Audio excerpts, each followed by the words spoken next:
Many people forced to stay home because of the coronavirus are finding new hobbies. Some are gardening, many are baking bread, and our CBS Sunday Morning correspondent Lee Cowan has caught up with some of these people, showing us how they are discovering new passions. As our streets emptied, our homes filled up, and in our often cramped existence, something has happened.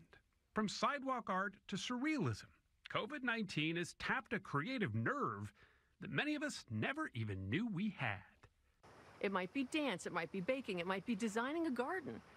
It doesn't matter. It's not the end product, it's the process. Absolutely the process. If you start, something beautiful will happen. This is some wild red. This is how Lonnie Lardner is a former journalist turned creativity consultant.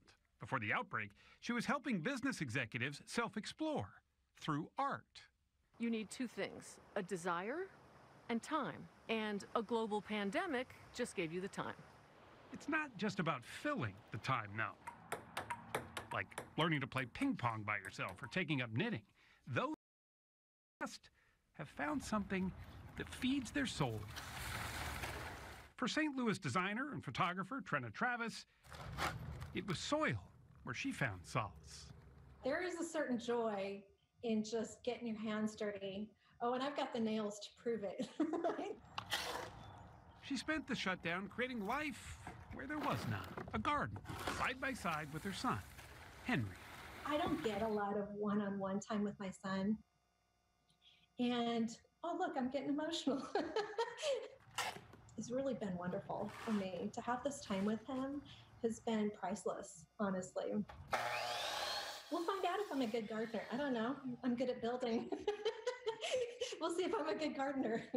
So while she and her son went out on a gardening limb together, Yue and her husband Joseph got their hands dirty a different way. They learned to bake together in their New York kitchen.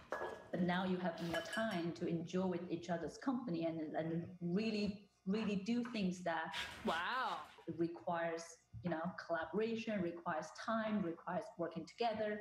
It's just a fun thing to do. What's been the best thing you've made, you think? The rustic apple pie.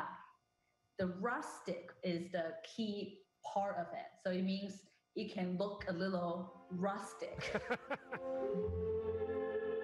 She's a dancer by trade, and baking is sort of a dance too, as long as you have the ingredients to choreograph it.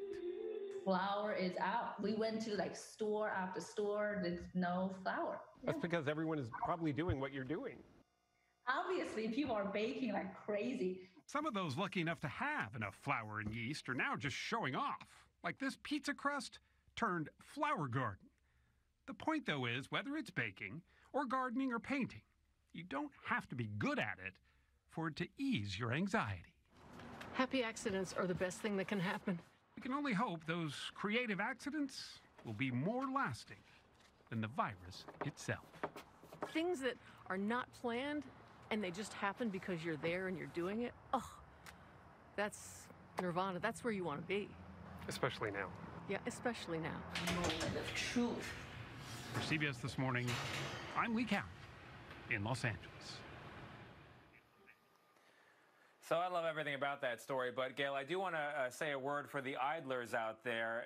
Doing nothing and going nowhere is something I'm practicing every day, and there can be a passion in that as well.